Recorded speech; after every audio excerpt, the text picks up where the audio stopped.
पाटील साहेब, तुमचा मतदारसंघ सगळा शहरी आहे.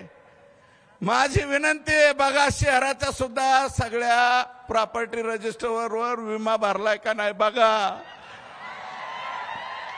आणि राजेश विटेकरला माझं म्हणणं आहे, राजेश विटेकर तुमच्या एकट्या तालुक्यावर, सोनपेठ तालुक्यावर 13,190 हेक्टरवर रामनाईक तांडा, अमका तांडा, तमका तांडा, अरे तुम्ही बंजारा म्हणून घेता, बंजारा भाऊचा तांडा, रामनाईक तांडा, गोरबांड तांडा, इलेक्शन पुरतं एवढी आजो, एवढी, आणि इलेक्शन म्हणलं की जावडी आजो.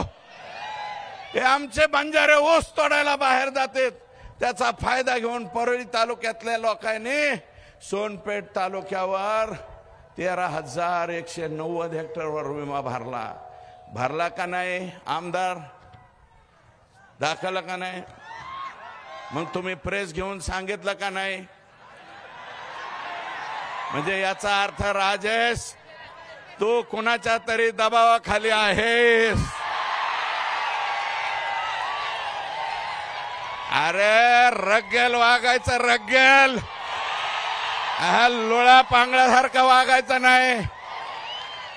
आयुष्यभर शेळी म्हणून जगण्यापेक्षा एकच दिवस वाघ म्हणून जगलं पाहिजे. ती औलाद आपली आहे, असं आपण जगलं पाहिजे. तू कस काय नाव घ्यायना, मी वाट बघतोय. राजेश विटेकर पत्रकार परिषद घेतोय का नाही?